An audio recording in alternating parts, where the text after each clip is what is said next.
Cookie entertainers and cookie. Hello, muntina su piulen out te ho jo se nabu an chawin ni khupa wiskan bol kit win class 10 a in class 12 a in exam ong ki phun tu dung zuin su piulen out te ho Shillong langa lekha sim nom hodingin chance hoi ta chance len ta ahung kit ta in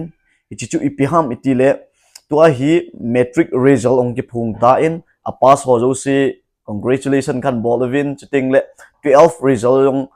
CBSE ai hin ai lo le Manipur bu na hin ko sema hin ong ki phung ta in a pass ho jo se na bon chawin congratulations kan bol ki win koi tabang su pi ulen autte ho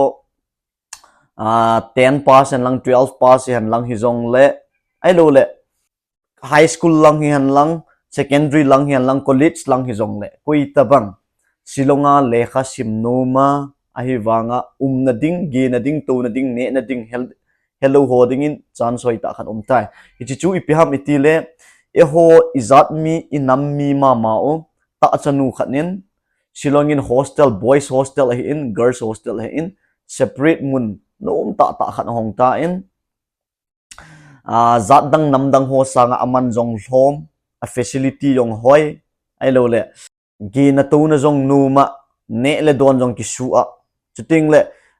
ibuin i ha sat na jong le izat mi inam mi ma ko ma chung ngam ta ide tabanga ide chabi ki sei the e je nin su pi ul nau te ho koi tabang high school in secondary in college in Lekha Shillonga Lekha simnoma nading helou hoding in boys hostel in girls hostel aki hong ta e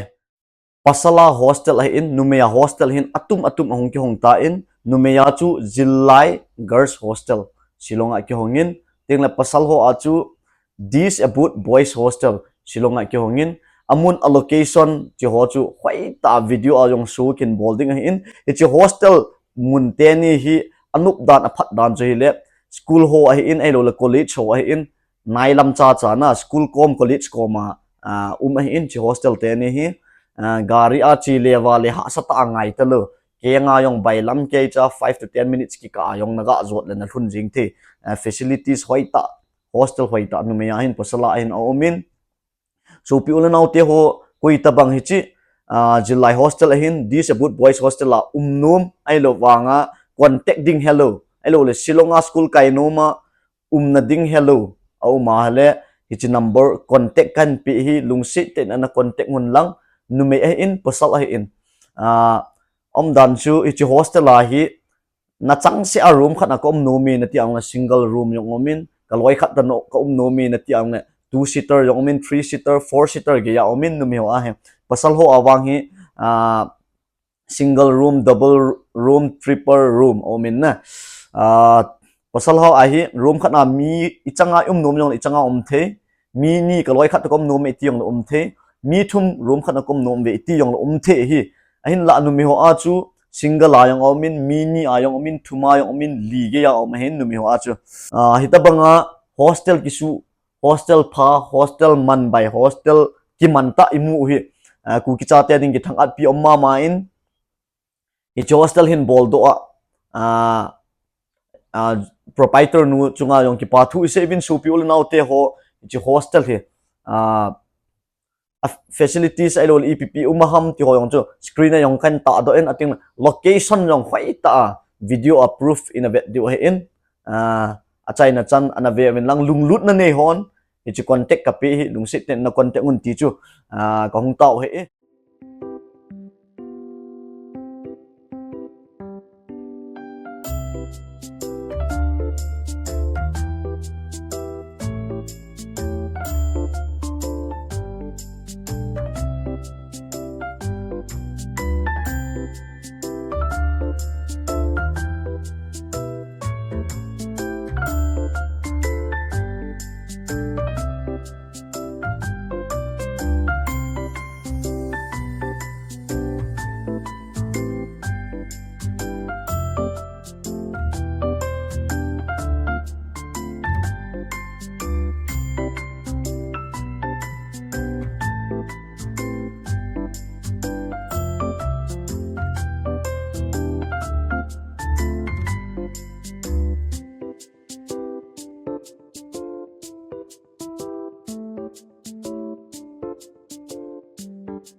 Okay guys, to chu video chu allocation ho hin ai lo le ipp ho chu iveta vin ichi kasei ho la a chu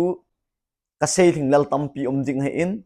a details head be num o ma hele ichi contact kapi hi na contact wala direct nga mo ho to ni ki hu ma jing the ge na to na ne na don na team zil na mun ding lung neo na ding boi na ding ima chaum pui. Okay, class 10 exam pass ho, 12 exam pass ho, Shillonga mi tampi education system lang ko sang mama in Shillonga ko na hung mi do tampi tai su piti ho thase pu hitin Shillonga hostel agaw mo hitin e hon jong service hoi ta ta an ki mu tau hitin chu achai na pena khan se e ong ayong le lo ong. Best of luck guys.